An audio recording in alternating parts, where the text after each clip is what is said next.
അങ്ങനെ ഞങ്ങൾ പണി നിർത്തുന്ന ദിവസം ഈ സന്തോഷ് പണ്ഡിറ്റും വീട്ടിലിരിക്കും. എന്താ രാമേന്ദ്ര പ്രശ്നം?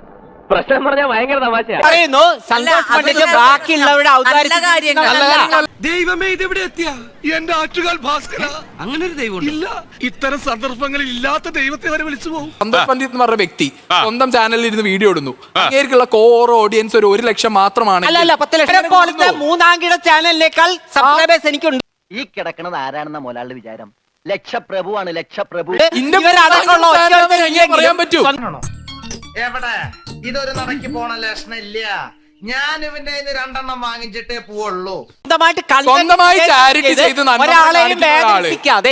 സ്വന്തമായി കോമാളിത്തരം മൂന്നാംകര ചാനലായിട്ട് മലയാളികളുടെ മുന്നിൽ വളർന്നു വന്ന ഒരു വ്യക്തി.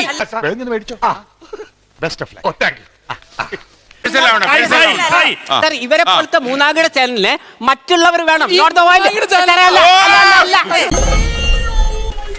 ഇവരെ പോലത്തെ ചാനലിന് പണം ഉണ്ടാക്കണമെങ്കിൽ എക്സ് വൈ വേണം.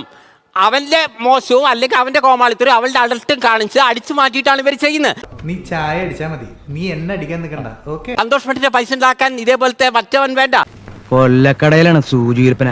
സ്വന്തമായി എന്താണ് നമ്മുടെ നാട്ടിൽ വരുന്ന ഒരു ഇന്റർനാഷണൽ നിരീക്ഷണം, അല്ലെങ്കിൽ സ്വന്തമായ മ്യൂസിക് ആയാലും ഇത് ചെയ്ത് അത് കൃത്യമായി എന്റെ നോക്കി അറിയാൻ പറ്റും. 57 ലക്ഷം ആളുകളും ഇതൊക്കെ വരുന്നുണ്ട്. എന്നെ ഈ യൂട്യൂബ് ചാനലുകാർ വിളിച്ചില്ലെങ്കിലും ഇല്ലെങ്കിലും സന്തോഷ് പണ്ഡിറ്റ് നിലനിൽക്കുന്നുണ്ട്. ഇവരെ സംബന്ധിച്ചിടത്തോളം മറ്റുള്ളവൻ ഇല്ലെങ്കിൽ ഇവർ വട്ടപൂജ്യമാണ്. ഇവർ മൂന്നാംകിട ചാനൽ മാത്രമാണ്. കിട്ടിയ മുതലും പലിശ ചേർത്ത് കിട്ടി. ആരും കണ്ടില്ല. വാ അമ്മേ.